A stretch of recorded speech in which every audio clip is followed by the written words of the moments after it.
The moment I crash-landed on Zytheria, I knew I wasn't alone. The air shimmered with alien energy, and the ground pulsed faintly like a living organism. My suit alarms screamed in my ears, oxygen levels fluctuating, radiation spikes everywhere. But none of that mattered. Not when I saw her. She stood across the clearing, impossibly tall and graceful, her luminescent skin glowing in soft waves of blue and violet. Her eyes, like twin nebulas, locked on mine. And then I noticed it, a strange, intricate device strapped between her thighs, humming faintly, as if it held the power of a star. My mind screamed caution, but my mouth betrayed me. "Show me what that thing between your legs does. Alien beauty." The translator echoed my words in her language. She tilted her head, an amused yet dangerous smile forming. "You have no idea what you're asking, human," she replied. The air thickened. My heart pounded. Somewhere deep inside, I knew this wasn't just an encounter. It was the beginning of something that could change the fate of two worlds. The crash had left my ship a smoking wreck. Sparks rained from severed cables as I staggered out, coughing against the thick, sweet air of Zytheria. Every instinct told me to stay near the escape pod, but curiosity and desperation pushed me forward into the alien jungle. The vegetation glowed faintly, leaves breathing in rhythm with an unseen pulse beneath the soil. My boots sank slightly into the soft, almost fleshy ground. I pulled my blaster, not sure if I feared predators or my own paranoia. Then I saw her. At first, I thought she was a hallucination, an angelic figure framed by beams of alien sunlight piercing the canopy. Her body seemed to flow like liquid light, patterns of glowing veins tracing elegant shapes beneath translucent skin.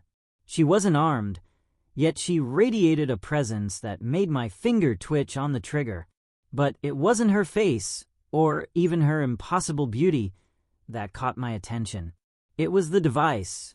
Strapped between her thighs, a sleek biomechanical apparatus pulsed with an eerie organic glow. Tubes snaked from it into her flesh, as if feeding from her very essence. I froze. My mind raced with possibilities. Weapon? Medical tool? A symbiotic parasite? Before I could stop myself, the words tumbled out. "Show me what that thing between your legs does. Alien beauty." The words hung in the air, my translator whispering them back in the alien tongue. She blinked. Then she smiled, a slow, knowing curve of her lips that sent a chill down my spine. "You humans are curious creatures," she said, "but curiosity has a price."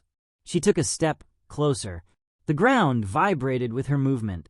Energy rippled outward from the device, between her thighs, making the air hum. I should have backed away, but something primal, magnetic, held me in place. "What is it?" I asked, voice hoarse. "Something that can heal or destroy," she replied softly. "Something your species is not ready to understand." Her gaze pierced me, not with hostility, but with something stranger. A challenge, and I realized then, this was no ordinary encounter. This was the beginning of a choice that could rewrite the destiny of both our worlds. The moment my ship hit Zytheria's atmosphere, I knew I was screwed. The storm came out of nowhere, dark, boiling clouds swirling with emerald lightning that danced like angry gods. The sensors didn't see it. My autopilot didn't react. 1 second I was cruising at orbital speed. The next I was spinning out of control, alarms blaring in my ears. "Brace for impact," the AI screamed. I barely had time to grab the emergency harness before everything went white. When I came to, I was upside down in what was left of the cockpit. Smoke curled from fractured panels. Sparks spat like angry insects. My head throbbed, warm blood trickling past my temple. With a groan, I unfastened the harness and fell hard onto the jagged floor. I crawled out of the wreckage, coughing against the heavy, floral-scented air.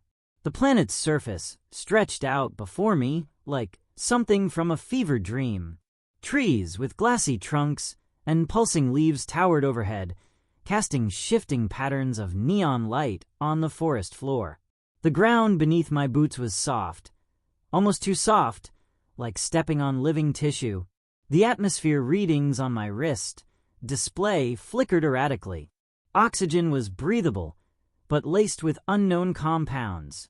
Radiation levels fluctuated in spikes.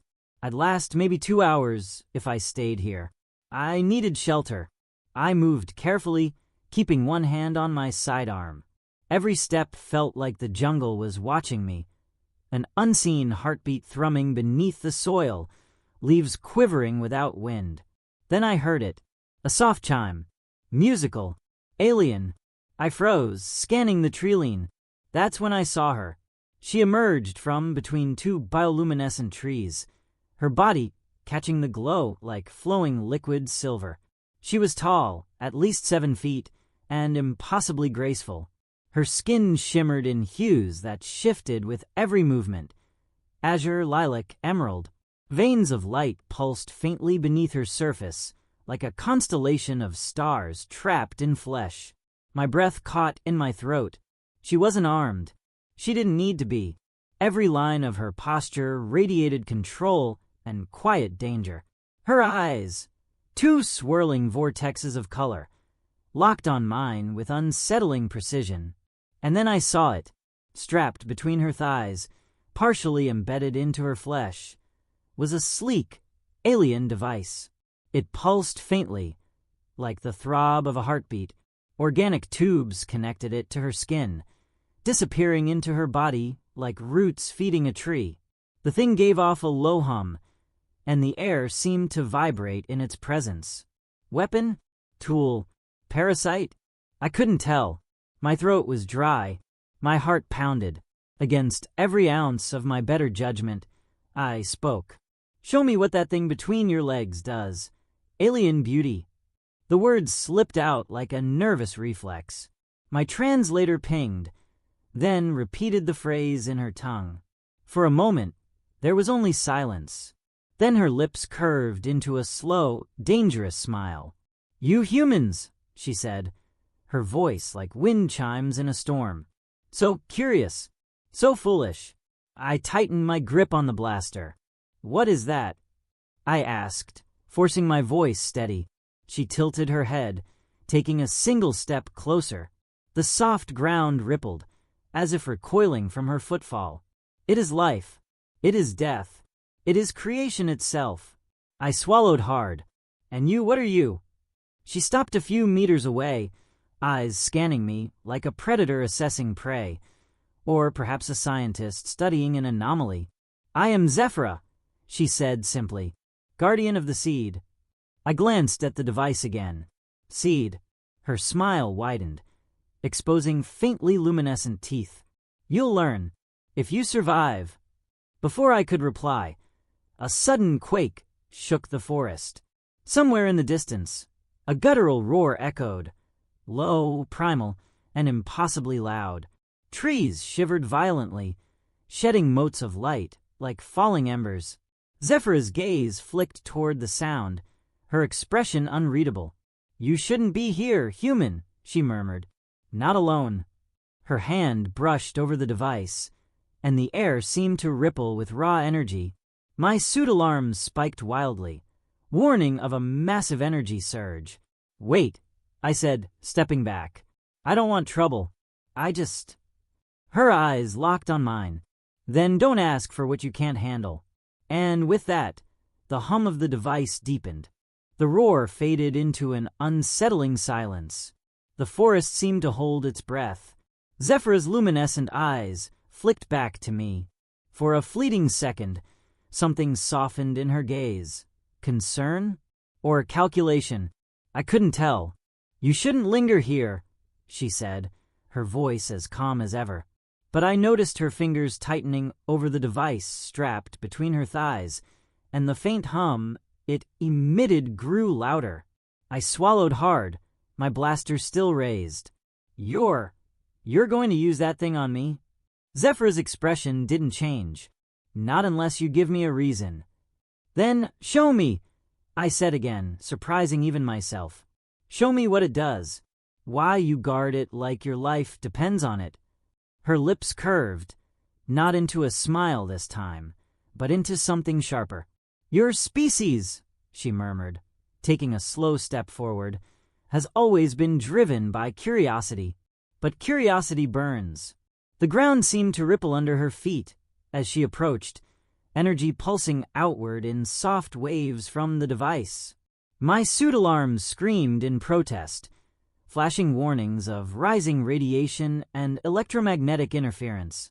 I lowered my blaster slightly. I didn't mean to crash here, I said. I'm stranded. My ship's dead. If there's something dangerous out here, I need to know. You're my only chance. For a long moment, Zephyra studied me. Then she gestured with a graceful sweep of her hand.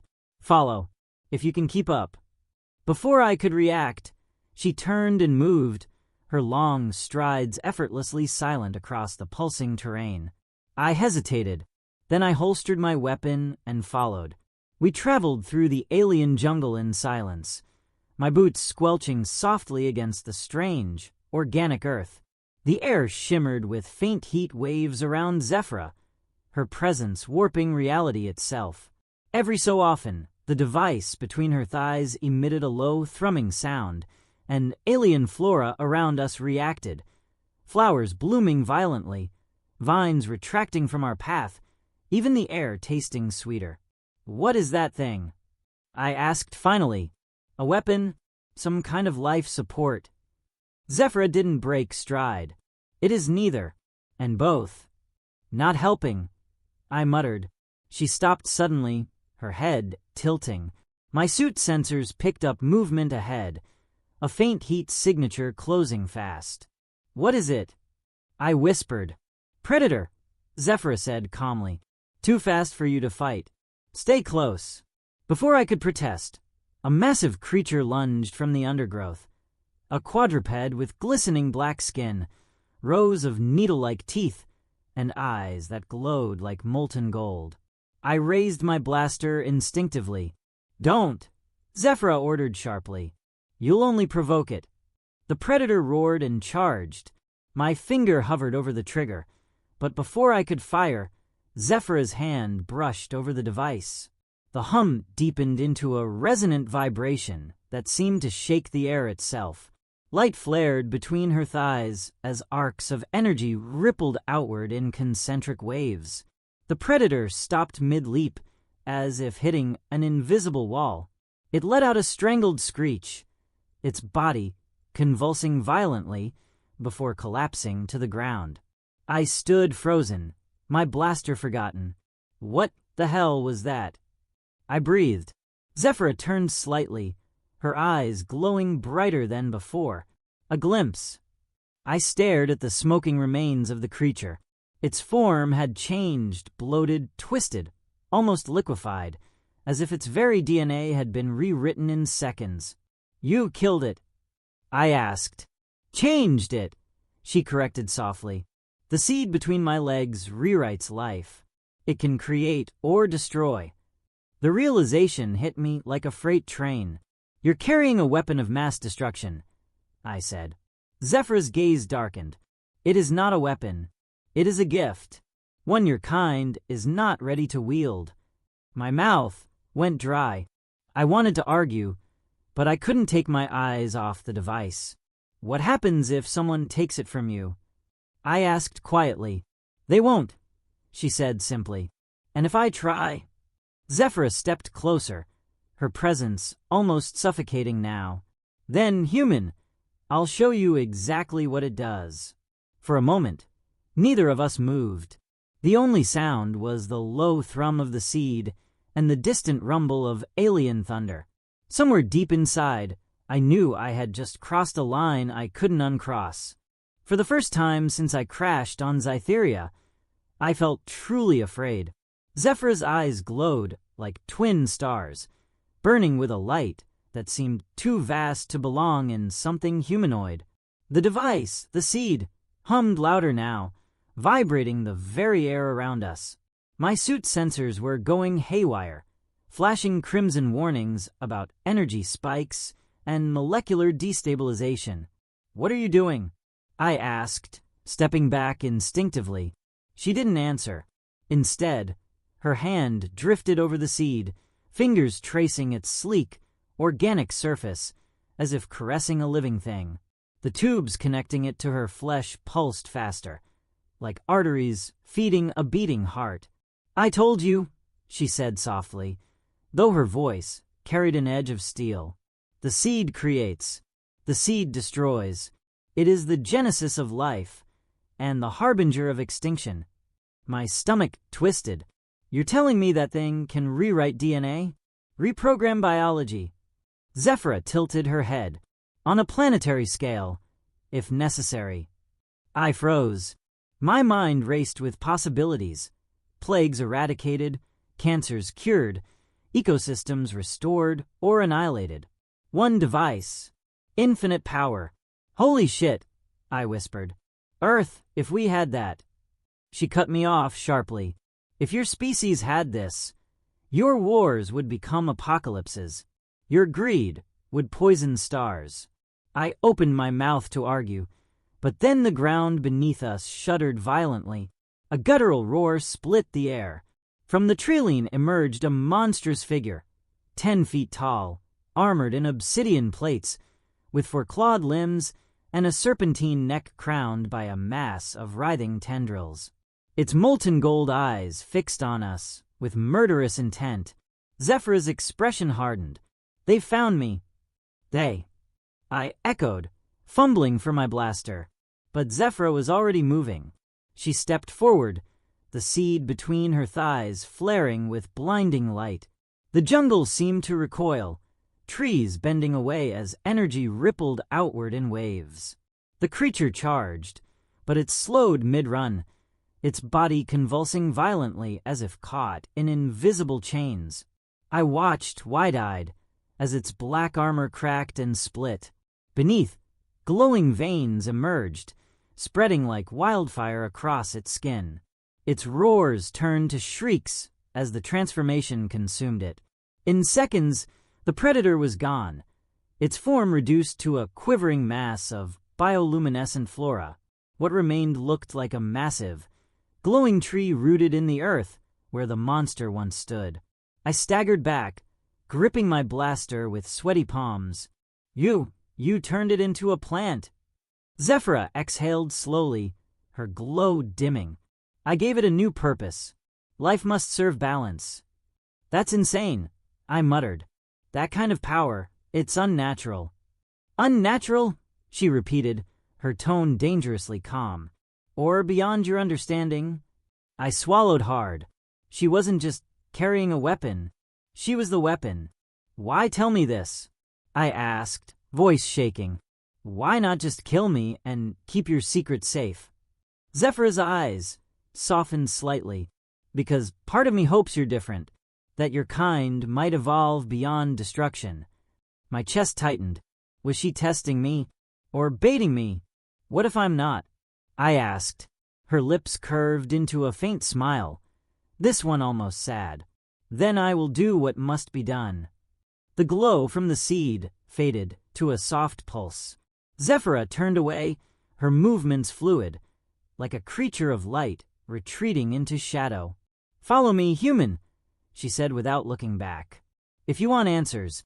But know this, every step you take binds you closer to this world and to me." I hesitated. My mind screamed to run, to get as far away from her as possible.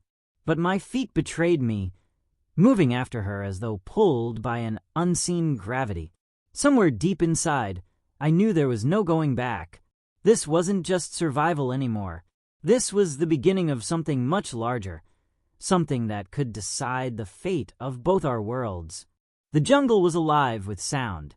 Somewhere behind us, alien shrieks and heavy footfalls echoed through the trees. Whatever was coming wasn't alone. Zephyra's pace quickened, her luminous form weaving effortlessly between pulsing flora. I struggled to keep up, my boots slipping on the strange, pliant terrain. Who are they? I panted. The thing you just transformed. Was it one of them? No, she said, her tone clipped. That was a predator of this world. These are worse. How worse? I asked, my voice rising with panic. Zephyra glanced back, her swirling eyes locking onto mine for a brief instant. They don't kill. They consume. Entire species. I swallowed hard, gripping my blaster tighter. Wait, I said, stopping dead in my tracks. If they're after you, isn't that thing between your legs the reason? The seed? What if they're here to take it? Zephyra's jaw tightened. They don't just want it. They were made to retrieve it. They're constructs of the custodians, a race that once ruled this galaxy through forced evolution. Sounds lovely, I muttered. A sudden explosion ripped through the jungle behind us, sending a shockwave that knocked me off my feet. Flaming debris rained from above as trees toppled like dominoes. Move! Zephyra shouted. She didn't wait for me to regain my footing. Instead, she extended a glowing hand. Reluctantly, I grabbed it. The moment our skin touched, I felt it. A surge of alien energy coursed through me, like plunging my hand into a river of light. For an instant, I saw things, fleeting visions of Zephyra's memories, a galaxy on fire, worlds reshaped by the seed, armies falling before creatures like her. I gasped, pulling away. What was that? A glimpse, she said curtly. No time to explain. The ground beneath us shuddered again. From the smoke, 3 figures emerged, tall, skeletal constructs of black metal and writhing organic tendrils. Their eyes blazed crimson, scanning the area with inhuman precision. Zephyra dropped into a defensive stance, the seed between her thighs, pulsing violently now. They're here, she murmured. The nearest construct raised an arm, which unfolded into a multi-pronged weapon glowing with deadly energy. I raised my blaster instinctively. Any bright ideas? Stay behind me, Zephyra said, her voice low but commanding. I didn't argue. The first shot came, a sizzling beam of crimson light that vaporized a chunk of jungle to my left. Zephyra responded instantly. The seed flared, sending out a shockwave of blue-white energy. The construct staggered, its armor cracking as vines erupted from its body, curling tightly around its frame. But it didn't stop. With a shriek of tearing metal, the vines burned away. They're adapting, Zephyra growled. Great, I muttered. They're learning. The second construct charged. Zephyra met it head-on, moving like liquid light. The seed pulsed again, and a wave of force slammed into the enemy, sending it flying into a tree. The third construct flanked her, its tendrils lashing out like whips. One struck her shoulder, sending sparks and glowing blood spraying into the air. Zephyra! I shouted. She staggered but didn't fall. Instead, she pressed her hand over the wound, the seed's glow intensifying. The tendrils recoiled as if burned. There are too many, she hissed. I looked down at my blaster, useless against these things.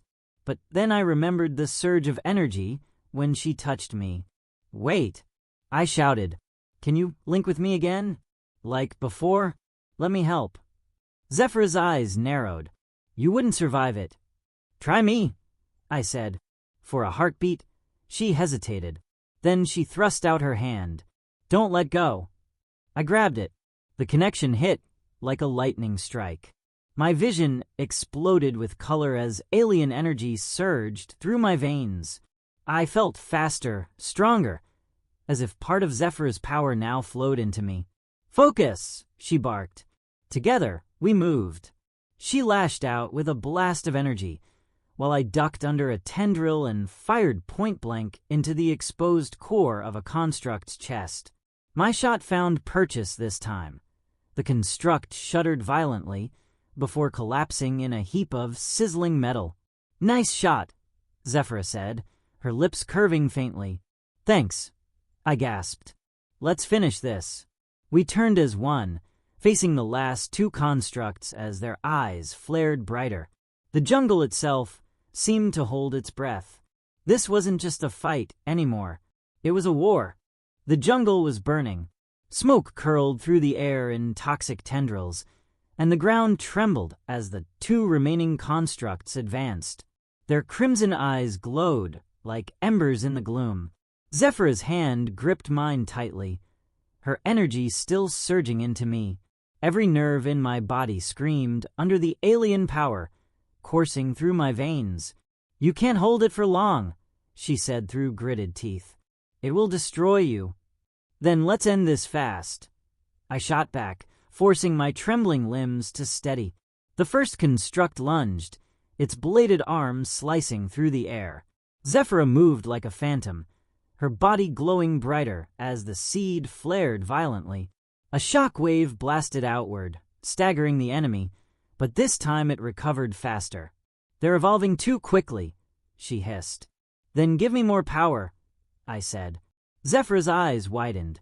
"You don't know what you're asking." "Do it," I shouted, "or we're both dead." For a moment, she hesitated. Then her grip tightened, and I felt it, the full torrent of the seed's energy flooding into me. My vision exploded. The jungle, the constructs, even Zephyra herself. I saw them all as swirling patterns of light and DNA. I felt connected to everything, as though the world's very code had been laid bare before me. "This is insane," I gasped. "Use it," Zephyra cried. The second construct fired a beam of searing energy. Instinctively, I raised my hand. A shimmering barrier of pure light materialized, deflecting the blast back at its source. The construct screamed as its own weapon tore through its chest, leaving it a smoking husk. "One more," Zephyra shouted. We turned together. The last construct was charging, its form shifting and mutating as it adapted to our attacks. Blades sprouted from its limbs. Its body swelled with grotesque armor plating. "Rylan, listen," Zephyra said urgently. "You can rewrite it. The seed isn't just for destruction. It can change its core programming. But you have to focus." "I don't know how," I shouted, the energy burning hotter inside me.